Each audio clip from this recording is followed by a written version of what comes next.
अस्ति नदेखि ड्युटी स्टपमा थियो।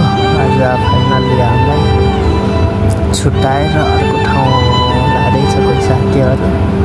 यहीँ बसिरहेको छ। प्रायः जसो सबैजना रुममा बस्ने साथीहरू गइसकेको छ। छुट्टा एकदमै नरमाइलो भइरहेको छ। सँगै बस्ने साथीहरू आजमा मात्रै थियो। जाँदैछन् साथीहरू अनि हामी बस्नेहरू 3 दिन थाहा छैन। ड्युटी सकिसक्यो। हस्पिटलको कन्ट्याक्ट गरिसकेका थियो। हस्पिटलमा हामी काम गर्ने टिमको कन्ट्याक्ट गरेको कारणले उनीहरूले अर्को ठाउँ चेन्ज गरिसकेका छन्। अझै हामीलाई लान बाँकी नै छ। सो गाइजहरू होइन, अब आजमनदेखि अबुधाबीसम्मको छुट्याएर हाम्रो टिमलाई लाँदैछ।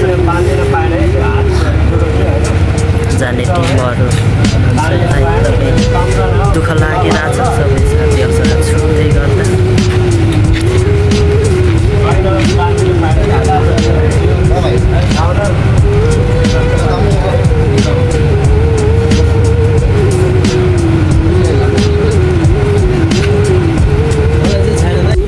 भाइ होइन, राम्रोसँग जाऊ, राम्रोसँग काम गर।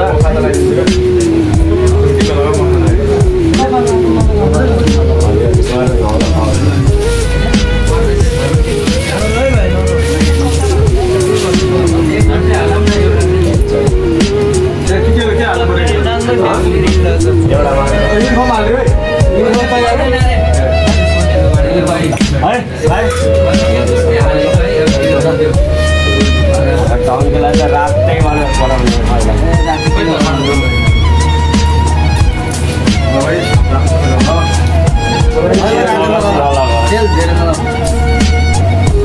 राम्रोसँग गएर त्यहाँ गएर रक्सी खायो भने सुन्यो भने नि सिधै आएर अनि लात हान्छ। राम्रोसँग काम गरेर बुढीलाई राम्रोसँग पाल्ने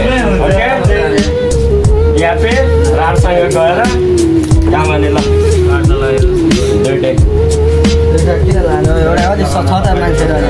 ल ताल भयो लाइनले राखेर पढिदिने हो कि अहिले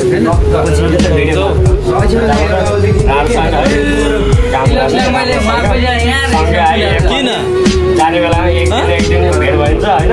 राम्रोसँग के थियो काम गर्ने जहाँ चाहिँ जस्तो भयो भने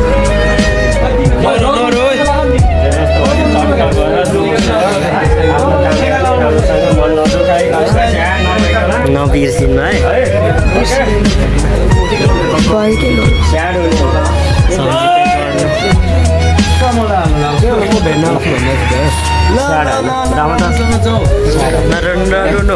भइहाल्छ नि।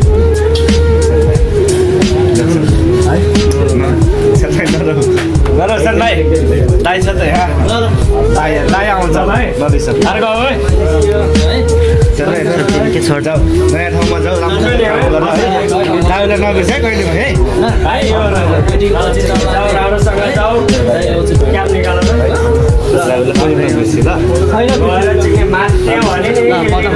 आउँछु कि अब दाइको बारे थाहा होला। राम्रोसँग गएर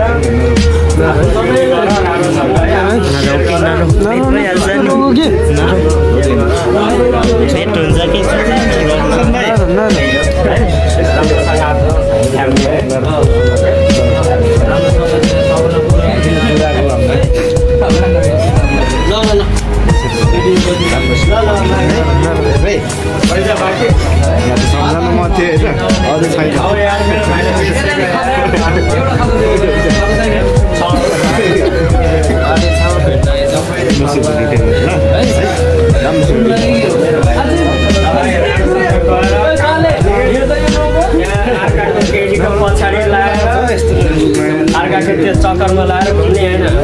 फ्यामिली सोच्छ ओके यहाँ जे जस्तो भयो त्यो चाहिँ नेक्स्ट टाइम रिपिट नहुनु पर्यो। ओके यहाँ जति मोज गऱ्यो त्यहाँ चाहिँ मोज गर्न पनि पाउँदैन, अलाउड छैन। राम्रोसँग जाऊ, आफ्नो फ्यामिली बचाऊ, राम्रोसँग कमाइ गर होइन।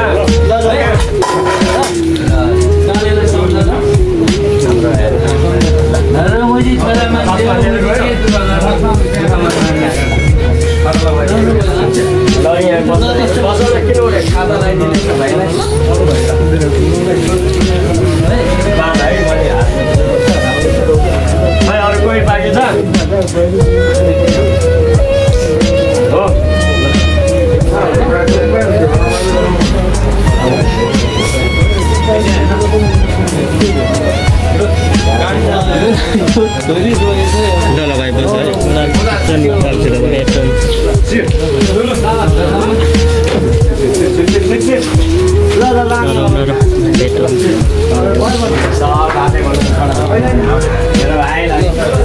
ल